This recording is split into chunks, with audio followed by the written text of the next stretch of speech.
Depression पे एक और इम्पॉर्टेंट चीज़ मैं ये जानना चाहता हूँ, साइको सोशल फैक्टर की क्या होता है ये। नमस्कार, मैं हूँ विश्वनाथ गोराई और मेरे साथ है फेमस काउंसलर और हीलर राकेश दीक्षित जी। सर बहुत बहुत स्वागत है। नमस्कार। नमस्कार विश्वनाथ जी। राकेश जी, हमने बात करी थी अभी कुछ दिन पहले डिप्रेशन पे लास्ट वीक, और उसमें बहुत सारी बातें हो भी गई थी। अभी डिप्रेशन पे एक और इम्पॉर्टेंट चीज़ मैं ये जानना चाहता हूँ, साइको सोशल फैक्टर की क्या होता है ये। साइको सोशल फैक्टर में ये होता है कि हमारा माइंड हर समय निगेटिव थॉट जनरेट कर रहा है और उस निगेटिव थॉट के पीछे का कारण है एक रॉन्ग एटीट्यूड, जिसमें हम हमेशा लोगों को ब्लेम करते रहते हैं। कभी सास को करते हैं, कभी बॉस को करते हैं, कभी बच्चों को करते हैं और कभी फ्रेंड्स को करते हैं। अगर ये स्टेज शुरू हो रही है, इसका मतलब है मैं साइको सोशल फैक्टर में हूँ। ऐसी कंडीशन में जनरली देखने में आता है कि आम आदमी भी ब्लेम करता है कि ये नहीं करना है, वो उसकी वजह से हो गया, आज हम यहाँ आ रहे थे वो हो गया इसलिए ये हो गया, ऐसा हो गया वैसा हो गया। तो ये ब्लेम जनरल लाइफ में भी होता है। हम कब समझे कि ये डिप्रेशन या साइको सोशल फैक्टर में हम पहुँच चुके हैं।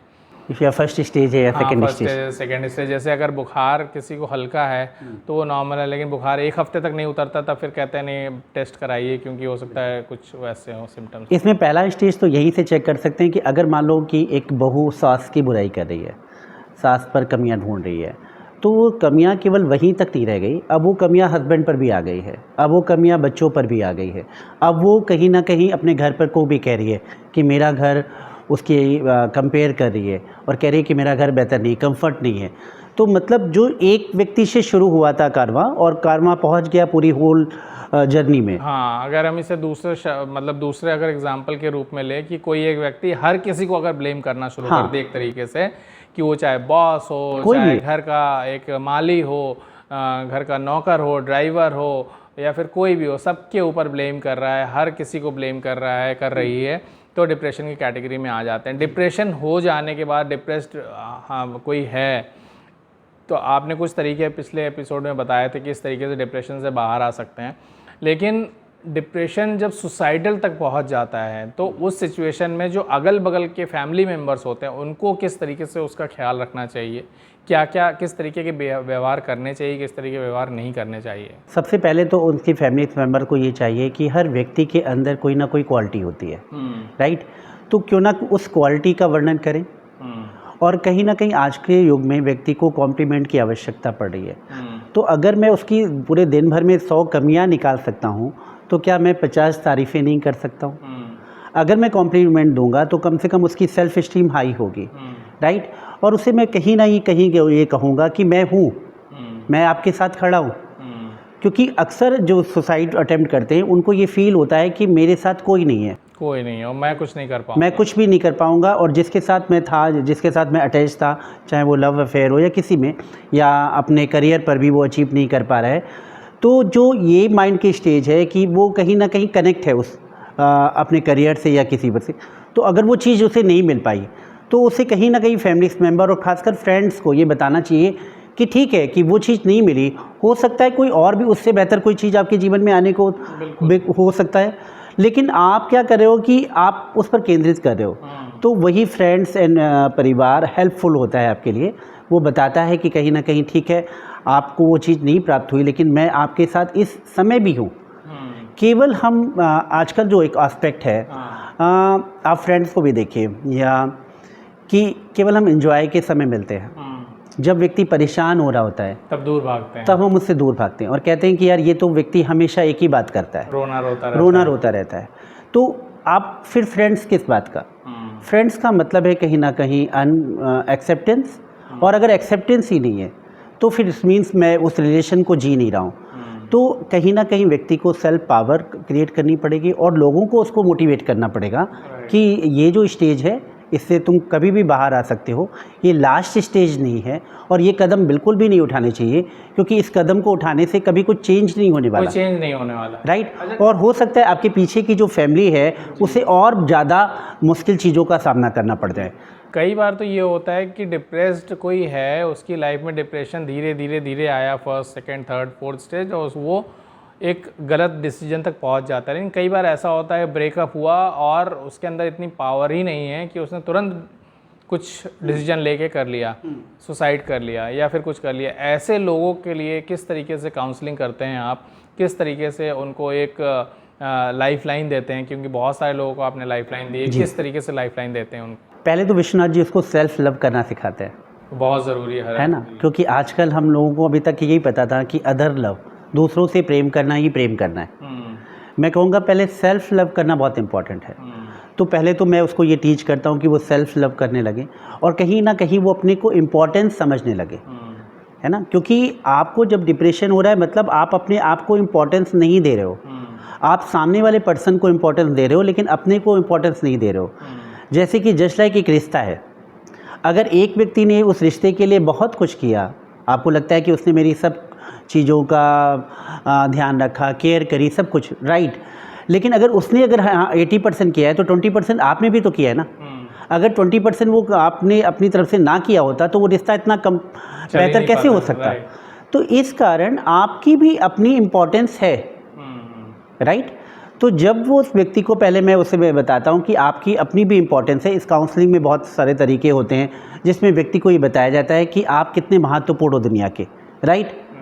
और एक चीज़ और मैं कहूँगा, इसमें एक बड़ा अफर्मेशन काम आता है। अगर मैं मॉर्निंग में ये बोलूँ हर दिन मैं पहले से बेहतर और बेहतर और बेहतर होता जा रहा हूँ, ये अफर्मेशन बहुत इम्पॉर्टेंट रोल प्ले करता है इस स्टेज पर रहने के लिए। क्या बात है। तो जनरली अगर कोई डिप्रेस्ड व्यक्ति है, डिप्रेशन में है और उसे डिप्रेशन से बाहर आना है, अपनी ज़िंदगी फिर से एक सामान्य जीवन जीना है, तो उसके लिए काउंसलिंग एक बहुत अच्छा तरीका हो सकता है। और कुछ टिप्स देना चाहेंगे क्या कि घर पे ही कोई व्यक्ति कर सकते हैं? एक तो आपने बहुत अच्छी एक बात कही, वो तो बहुत बाद के स्टेज के लिए, लेकिन इनिशियली डिप्रेस्ड ना हो, डिप्रेशन उसकी लाइफ में घुसे ही ना, बिल्कुल मस्त रहे, क्या तरीके हैं? जैसे जनरली होता है कि डिप्रेशन उसको टच भी ना कर पाए। ठीक है, तो वही पहले सेल्फ चेकिंग कि आपका जो माइंड थॉट क्रिएट कर रहा है वो थॉट क्या है। अगर आप वैसे नहीं समझ पा रहे हैं तो हो सकता है डायरी से लिखना शुरू करिए आप अपना थॉट, और थॉट के साथ साथ उस थॉट में इमोशंस कौन सा ऐड ऑन हो रहा है। अगर थॉट और इमोशंस को आप अलग अलग करना सीख जाएंगे तो नो डाउट आपकी स्टेज जहाँ पर हैं उससे आप बेहतर फील कर पाएंगे। एक एग्जांपल के तौर पे कैसे समझेंगे? जैसे मेरे थॉट एक क्रिएट हुआ कि मैं अभी यहाँ से अपने इस शूट के बाद मैं घर जाऊँगा तो मैं आराम करूँगा, सोऊंगा। अब इसमें इमोशंस को कैसे समझूँ मैं? ठीक है कि मान लीजिए आपने फील किया ना, आपने पहले से एक इमेजनरी थॉट क्रिएट किया कि मैं घर जाऊंगा, आराम करूंगा, और बाई चांस उस दिन लाइट नहीं आ रही है या आपका एसी वर्क नहीं कर रहा है। तो एसी वर्क नहीं कर रहा है ये एक प्रॉब्लम है, लेकिन मेरे साथ ही ऐसा क्यों होता है कि जब भी मैं कोई विचार करता हूँ कि मेरे साथ ऐसा होगा वो नहीं होता है।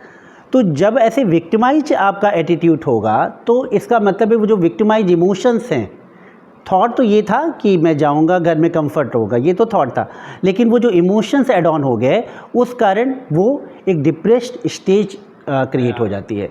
तो इसलिए डिप्रेस्ड स्टेज से बाहर निकलने के लिए अपना थॉट और अपना इमोशंस दोनों को अलग अलग करना शुरू करिए, और हो सकता है ये 11 दिन के बाद इसमें चेंजेस आना शुरू हो जाते हैं। तो इस चेंजेस को आप भी फील कर पाएंगे जब आप इस तरीके की मेडिटेशंस करेंगे और काउंसलर के साथ प्रैक्टिस करेंगे चीज़ों को, और सर ने जो वीडियो में बताया उन चीज़ों को इम्प्लीमेंट करेंगे, एक्शन लेंगे। सिर्फ वीडियो देख लेने से, सुन लेने से, समझ लेने से कुछ नहीं होने वाला, इसके लिए प्रैक्टिस बहुत ज़रूरी है। और सेल्फ चेक, जैसा सर ने बताया, सेल्फ चेक वो लाइफ के हर स्टेज पे हर किसी को करना है, चाहे वो डिप्रेस्ड है, नहीं है, सामान्य लाइफ जी रहा है, बहुत खुश है, सब कुछ अवेलेबल है। और इसको ऐसे भी विश्वनाथ जी कह सकते हैं कि अदर चेकिंग हमने बहुत अच्छे से करी है, हमारा माइंड आदत है चेकिंग करने की। हमने चेक कर लिया आप कैसे हैं, आपकी स्माइल कैसी है, आपके कपड़े कैसे हैं, लेकिन अपने को मतलब ये नहीं आपका माइंड ट्रेंड है, बट वो अदर की जगह वो सेल्फ लाना है। सेल्फ लाना है बहुत आसान सा शिफ्टिंग है।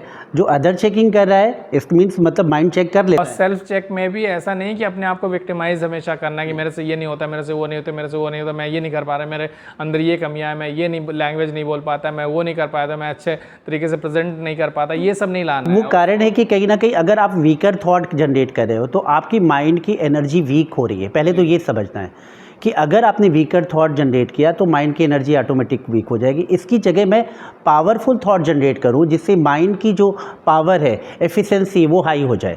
और जब माइंड की एफिशिएंसी हाई हो जाती है तो कोई भी प्रॉब्लम आप आसानी से सॉल्व कर लोगे।